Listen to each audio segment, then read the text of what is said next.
Halo guys, kembali lagi bersama gue Fadil dari Suka IT. Kalian bosen gak sih kalau rakit PC yang gitu-gitu doang? Masukin motherboard, masukin cooler, power supply, dan GPU, dan plug, udah PC-nya jadi. Tapi di samping gue nih, di sini gue punya casing yang agak beda karena kalian bisa lihat orientasi motherboard dan GPU-nya tuh agak lain dari casing pada umumnya. Ya kalian bisa lihat di sini motherboard-nya tuh nyamping diputer ya, bukan nyamping diputer 90 derajat, dan juga GPU-nya gue bisa flexing desain coolernya, yang mana ini alasan gue beli GPU RTX ini ya karena desain fan-nya dan juga warnanya. Kan agak sayang kalau cuman dikelihatanin sampingnya doang. Dan juga kalau kalian punya GPU yang punya fan RGB, nah di sini kalian bisa flexing nih pakai casing ini. Jadi kalian perlu komponen apa aja sih untuk rakit PC seperti ini? Nah, ini datang dari brand Thermaltake, yang mana sebuah brand aksesoris PC asal Taiwan yang udah cukup sepuh nih di dunia per-PC-an. Yang sekarang tuh udah menyentuh usia 25 tahun, dan untuk merayakan hari jadinya, mereka tuh merilis edisi terbatas anniversary seperti ini, yang memiliki warna biru Tosca dengan tulisan 25 yang tertempel di tiap produk mereka untuk menandakan hari jadinya di 2024 ini. Well, nama marketing dari biru Tosca ini sih sebenarnya disebut sebagai Hydrangea Blue. Dan di sini gue kedatangan casing Thermaltake CTE E600MX edisi anniversary. Nah, inilah komponen utama kalau kalian mau rakit PC seperti ini. Dan casing ini ngegampangin banget nih untuk masukin komponen lain, sebab kita bisa lepas nyaris setiap sudut yang ada di casing ini. Dan menariknya kalian nggak perlu tuh pakai baut untuk ngelepasnya. Jadi gampang banget lah. Nah, buat isiannya di sini juga kalian nggak usah mikir lagi, motherboard apapun bentuknya itu bisa banget muat di casing ini. Mulai dari ukuran mini IPX sampai ukuran IATX tuh muat di casing ini. Lalu di sini juga ada expansion slot mencapai 7 buah, serta untuk casing ini juga muat banget lah untuk GPU ukuran apapun. Ya kalian bisa lihat sendiri di sini casingnya tuh dalamannya luas banget. Dan tentu saja di sini secara dimensi casingnya memang benar-benar gede banget. Dan bobotnya pun mencapai 16 kg. Itu casingnya doang tuh, belum diisi hardware lain. Jadi ya bener-bener berat banget, dan pastikan aja meja kalian tuh bener-bener oke untuk bisa nopang casingnya ini. Nah, selain muat diisi hardware utama yang gede-gede, storage bay di casing ini juga berlimpah kok. Kalian bisa taruh tuh 2 kali SSD plus 2 kali HDD 3,5 inch. Yang keduanya itu bisa kita lepas pasang nih slotnya dengan mudah. Terus buat I/O portnya di sini cukup lengkap, ada 2 buah USB 3.0 serta 1 USB-C dan juga audio jack untuk input dan output. Nah, untuk melengkapi casing edisi anniversary ini, Thermaltake juga mengeluarkan fan casing edisi tersebut. Menariknya, fan ini punya fitur magnetik yang tentunya bikin pemasangannya jadi jauh lebih mudah nih daripada fan casing biasa. Bahkan untuk perkabelannya juga cuma perlu satu aja nih, dan bisa dilepas pasang dengan cara magnetik juga. Dan gak sampai situ doang nih, bahkan bilah fan-nya sekalipun bisa digonta-ganti berdasarkan arah airflow. Ini sih sesuatu yang gue sendiri nggak kepikiran kalau ternyata bisa dilakukan. Anyway, selain fan casing, di sini juga ada power supply edisi anniversary melalui TUF Power GFA3 1050W. Nah, power supply-nya sendiri itu udah 80 plus gold dan juga fully modular, serta udah juga punya colokan 16 pin supaya kalian bisa pasang langsung tuh ke GPU RTX terbaru. Kabel-kabelnya sendiri pun juga full white, jadi bisa juga nih dikombinasikan dengan build PC full white. Nah, pas gue pasang nih power supply-nya, kayaknya sih di bagian belakang casing ini tuh masih banyak banget space, dan kayaknya bakal nyaman banget nih buat manajemen kabel yang nanti akan gue kasih lihat di akhir. Dan terakhir nih, sebagai pelengkap edisi anniversary dari Thermaltake, mereka juga nih memiliki sebuah CPU cooler dalam bentuk AIO liquid cooler-nya. Liquid cooler ini punya LCD display yang bisa digonta-ganti tampilannya baik melalui gambar JPEG, PNG, GIF maupun video MP4. Nah, ini dia nih, Thermaltake TH360 V2 Ultra ARGB Sync. Liquid cooler ini sendiri juga udah up to date nih dengan soket CPU terbaru seperti LGA 1700 dan juga AM5, yang hopefully sih bakal bisa juga nih dipasang pada CPU next gen Intel dan juga AMD yang baru-baru ini sempat di-spill nih lewat Computex 2024. Anyway, fan radiator coolernya ini tuh masih punya cara pasang yang tradisional, belum magnetik tuh kayak fan casing tadi.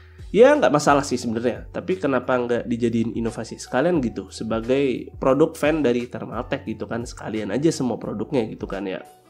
Well, sebetulnya sih gue tahu nih kenapa hal ini dilakukan yang nanti akan gue jelaskan di akhir.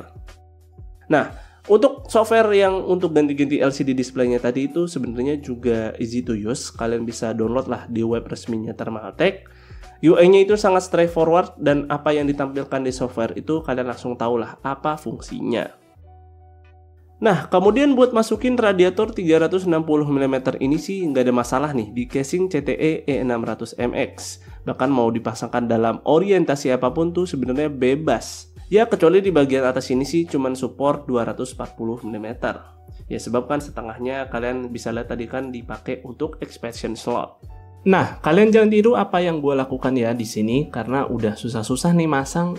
Gue baru sadar kalau selain front panel, ternyata mounting fan-nya juga bisa dilepas.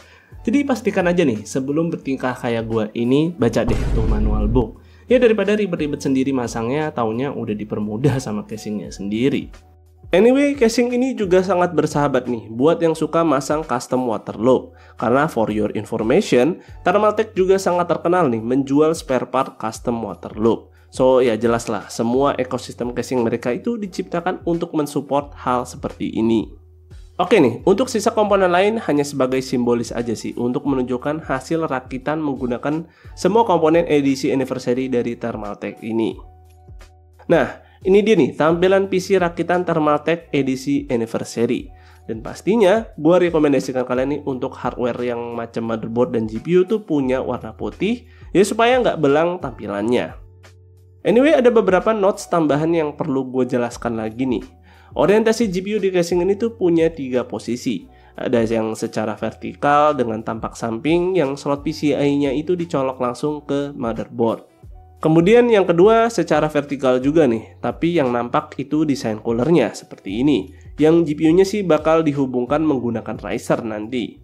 Terakhir secara horizontal dengan tampak cooler seperti ini.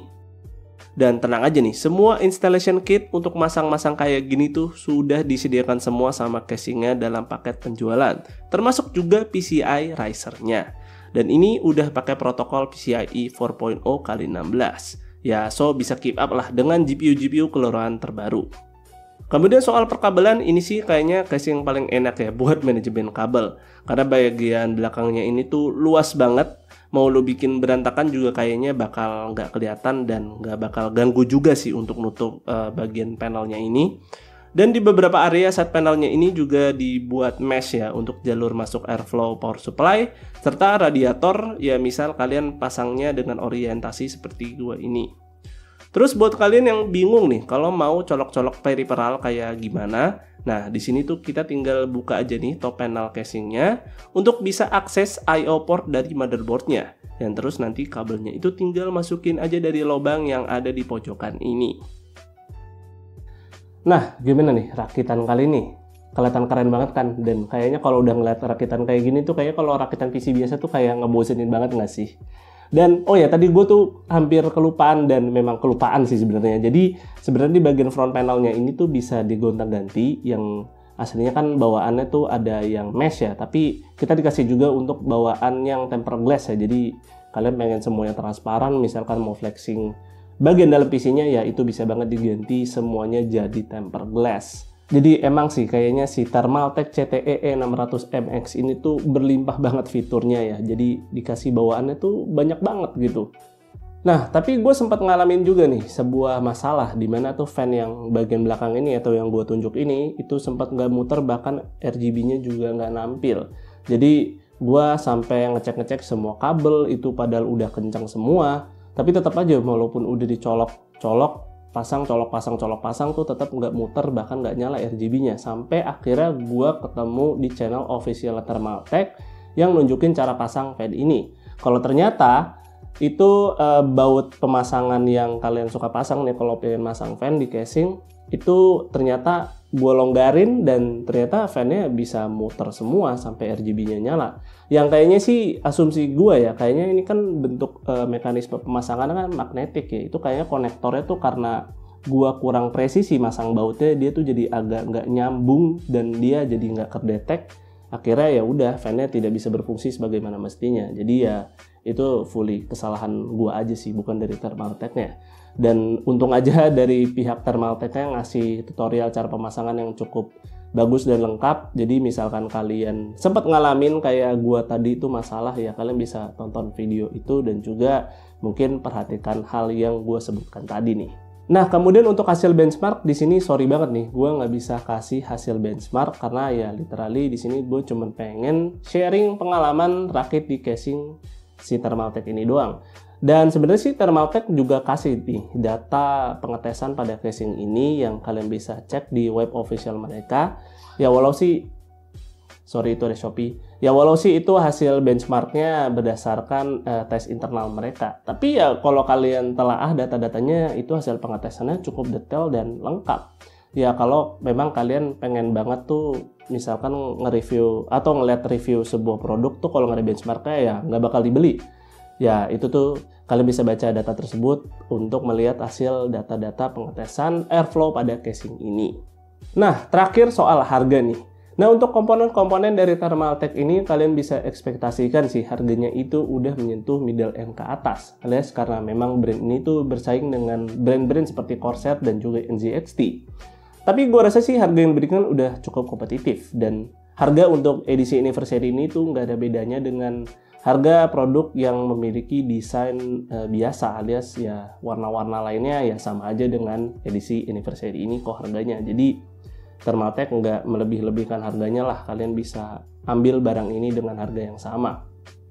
Tapi mungkin di sini kalian kaget nih untuk harga fan casing yang ada di belakang ini, karena itu hampir menyentuh 1,8 jutaan, alias itu harga yang cukup mahal ya untuk sebuah fan casing.